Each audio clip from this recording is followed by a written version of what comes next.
everyone, I am Gavneet Kaur Pruthi, practicing clinical psychologist in New Delhi, Janakpuri.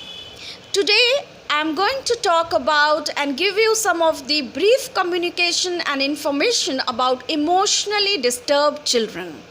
We might have heard about that children are emotionally disturbed or emotionally disturbed children category is there, and we might have heard about it. So now who are the children who are emotionally disturbed?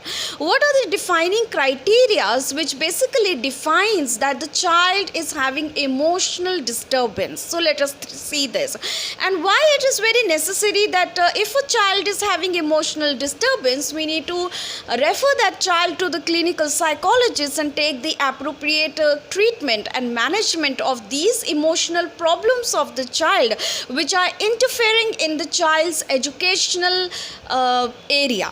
So first defining criteria is that there is an inability to learn that cannot be explained by intellectual, sensory or health factors. Okay, that means that in spite of having, child is not having any health problems, child is not having any intellectual problems. Like when we do the IQ of the children, the IQ is coming out to be average.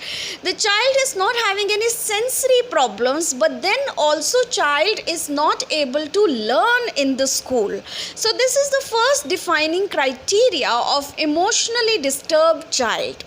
The second one is that there is an inability to build a satisfactory interpersonal relationship with the family members, peers and friends.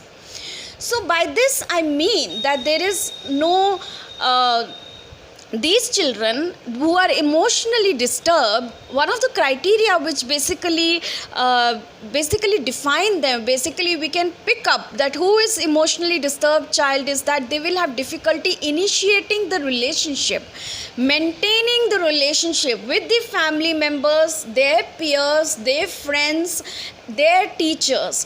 The kind of warmth, the kind of empathy, love, care, concern which we show in our relationship, these all characteristics are missing in these children's relationship. First is that they will have difficulty in starting a relationship, maintaining it and having the care, concern and empathy, love, care, concern in that relationship. They will not be able to show that.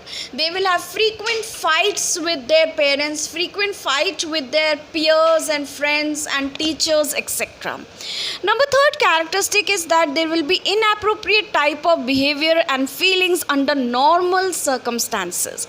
So what I am saying here is that under the normal circumstances also these children are behaving not properly. Okay, fourth is that there will be a general mood of unhappiness and depression in these children. You will see that these children are socially withdrawn. They are not having proper sleep routine. They are having insomnia. They are not having good eating habits. They are not to say that they are feeling low all the time. They are feeling unhappy all the time, and they are also not able to express to the people and family members that they are feeling unhappy. If you see them, you see that their face is very dull and they are sad in themselves. So this is the feeling and the general pervasive mood of depression we can see in emotionally disturbed children. The last characteristics which defines these children is the tendency to develop the physical symptoms or the fears associated with personal or school problems. They develop some kind of physical problems, like for example gastrointestinal problems, like for example they will have some kind of aches and pains, stomach aches, headaches and like this. They will have some kind of fears associated with school problems or personal problems. Now these fears which are basically not very valid, these are basically not allowing these children to go to the school and attend. They will have lots of school failures and school attendance will be low.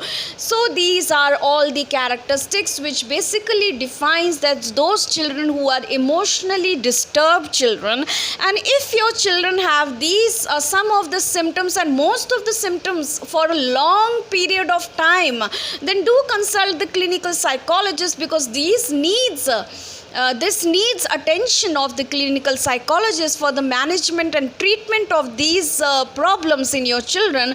And you should take it very you should take it very seriously, that you take an appointment from the professional clinical psychologist. I am one of the clinical psychologists working in Janakpuri, New Delhi. You can consult me regarding this. And if you find my video, then please click the like button. And if I have forgotten anything, then you can write in the comment section.